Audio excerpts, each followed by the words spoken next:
The Canadian election season is upon us, and with it comes the usual barrage of slogans, soundbites, and campaign ads designed to stir emotions and rally voters. This time, the Liberals have rolled out their new rallying cry, elbows up. It's a phrase meant to evoke resilience, toughness, and a fighting spirit in the face of economic adversity, particularly the escalating trade war with the United States. But as I listen to the chorus of voices chanting, elbows up, I can't help but notice something glaringly obvious.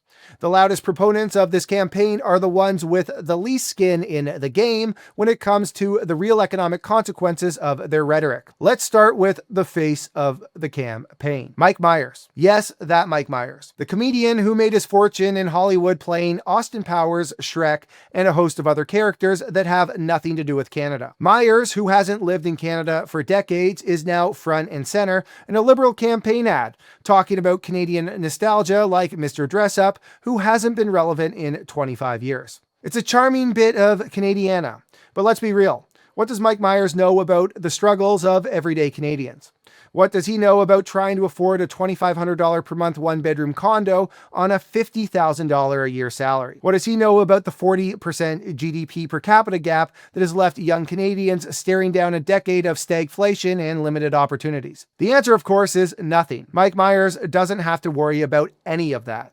He's not the one bearing the brunt of the Liberals' economic policies. He's not the one trying to navigate a job market that's increasingly hostile to young workers. He's not the one watching manufacturing jobs disappear as companies like Prepack, a Delta-based furniture manufacturer, packed up and moved to North Carolina, taking 170 jobs with them. For Myers, elbows up is just another role to play.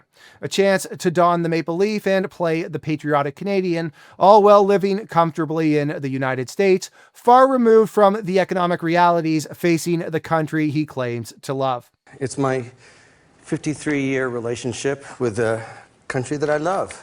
And then there's Mark Carney, the former Bank of Canada and Bank of England governor turned Liberal leader. Carney, who spent years advising governments in managing financial crises, is now the face of the Elbows Up campaign. But let's not forget that Carney was a key architect of the economic policies that have left Canada in its current predicament. Under his watch, Canada's economy became increasingly reliant on immigration, deficit spending, and housing speculation. A house of cards that's now teetering under the weight of a global economic shift. And when the going got tough, what did Carney do? He took Canada's largest asset manager and moved them to New York. So much for elbows up, right, Mark? Carney's campaign is also bolstered by the likes of Evan Solomon, the disgraced journalist who was fired by the CBC for allegedly brokering art for the politicians he was paid to cover by the public broadcaster.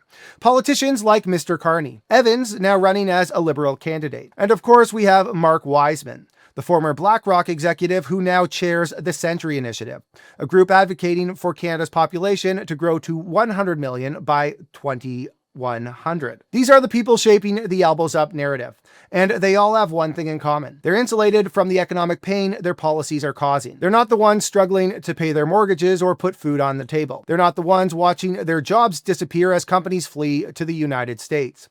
They're not the ones facing a future of limited opportunities and stagnant wages.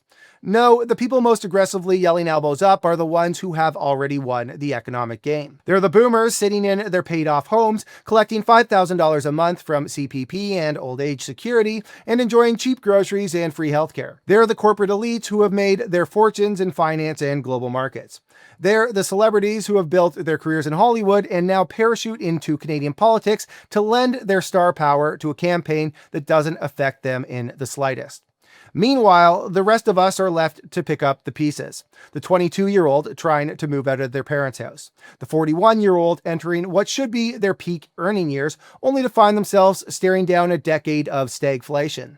The factory worker in Delta who just lost their job because Prepack decided it was cheaper to operate in North Carolina. For these people, elbows up isn't a rallying cry. It's a slap in the face.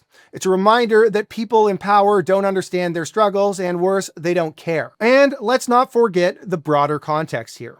The Elbows Up campaign is a response to Donald Trump's trade war with Canada, a trade war that Canada cannot win.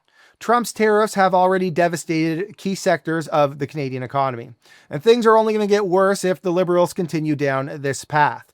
But instead of offering real solutions, the Liberals are doubling down on slogans and empty rhetoric.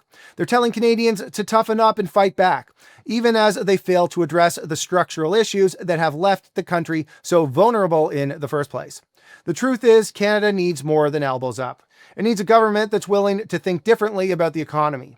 A government that's willing to invest in real businesses and real opportunities, rather than relying on immigration, deficit spending, and housing speculation. It needs a government that's willing to stand up to the United States, not with empty slogans, but with smart, strategic policies that protect Canadian jobs and industries. And it needs a government that's willing to acknowledge the economic pain facing so many Canadians, rather than dismissing it with a catchy phrase. So, to the Liberals and their elbows up campaign, I say this: spare me the slogans, spare me the nostalgia, and spare me the celebrity endorsements. If you really want to help Canadians, start by addressing the economic realities they're facing. Start by offering real solutions, not empty rhetoric. And start by acknowledging that the people most aggressively yelling elbows up are the ones with the least skin in the game. Because for the rest of us, elbows up isn't a rallying cry. It's a reminder of how out of touch you really are.